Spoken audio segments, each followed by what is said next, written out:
Selamat bertemu kembali anak-anak, khususnya kelas 10 AK. Mari kita belajar perbankan dasar, mapel perbankan dasar.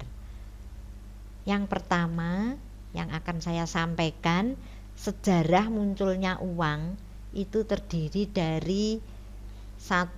Masa sebelum barter, 2. Masa barter, dan yang ketiga sistem uang barang, dan yang keempat masa uang.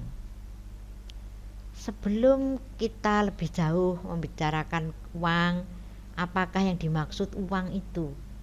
Uang adalah suatu benda dengan satuan hitung tertentu yang dapat digunakan sebagai alat pembayaran yang sah dalam berbagai transaksi apapun pada wilayah tertentu dan keberadaan serta penggunaannya sesuai dengan peraturan perundang-undangan yang sedang berlaku. 3. Suatu benda dapat dijadikan sebagai uang jika benda tersebut telah memenuhi syarat-syarat tertentu yang dapat diterima secara umum. Misalnya, itu yang harus kalian mengerti, ya. Ada 7. Nanti kamu bisa melihat, bisa browsing, ya. Tugasnya juga browsing, melihat-lihat. Jadi gunanya HP tidak untuk hal-hal yang lain, juga untuk pembelajaran. Terus yang keempat, secara umum uang berfungsi sebagai perantara. Jadi uang itu fungsinya sebagai perantara. Kenapa kok sebagai perantara? Karena untuk pertukaran barang dengan barang, juga untuk menghindarkan perdagangan dengan cara barter. Kalau orang dulu barter, misalnya punya gading bisa ditukar dengan apa gitu, ya. Jadi belum ada mata uang soalnya. Fungsi asli uang terdiri dari yang pertama sebagai alat tukar, sebagai satuan hitung, dan alat penyimpan nilai. Itu yang benar-benar harus kamu pahami. Fungsi turunan uang ditujukan untuk dijadikan alat utama dalam memperlancar perdagangan. Sehubungan dengan tujuan tersebut, uang dapat melaksanakan 4 fungsi khusus, yaitu sebagai satuan hitung, sebagai nilai ukur, sebagai standar nilai, dan sebagai nilai denominasi umum. Itu yang harus kalian pahami. Lanjutnya,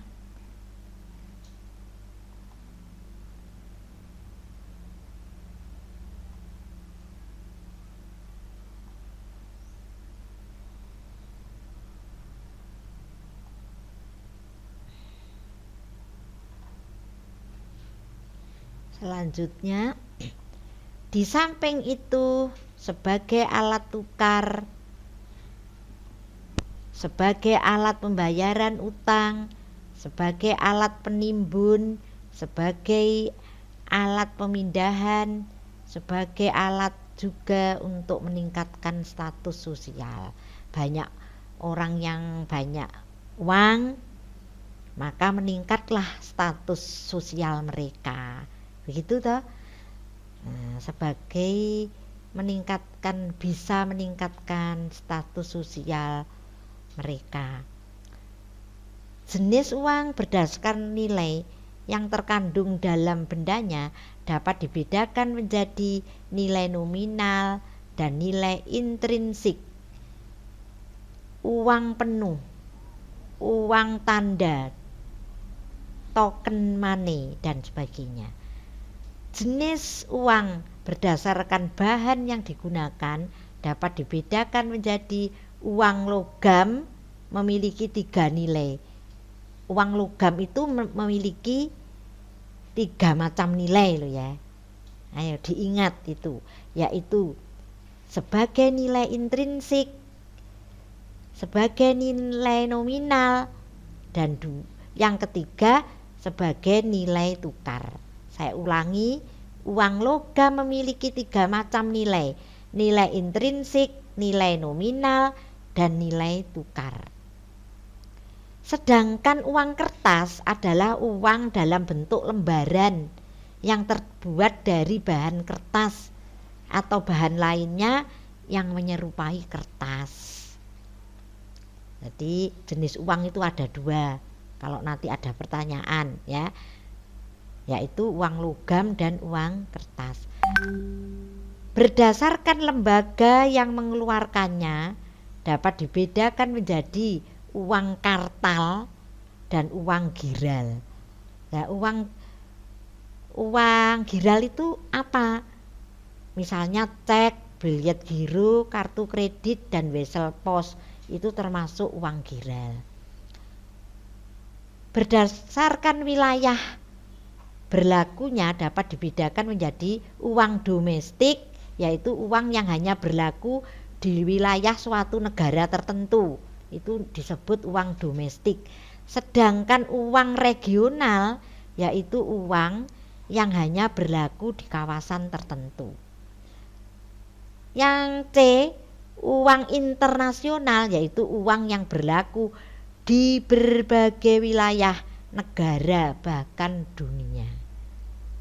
Saya ulangi ya, berdasarkan wilayah uang itu ada domestik, regional, dan internasional. Demikian anak-anak pelajaran perbankan dasar yang telah disampaikan oleh Bu Nani. Nanti minggu depan ada pertanyaan, kalian ada tugas, semua harus mengumpulkan. Tidak boleh ada yang molor atau males ya. Oleh karena itu, salam sehat selalu, tetaplah semangat untuk mengikuti pelajaran melalui daring. Terima kasih, Tuhan memberkati.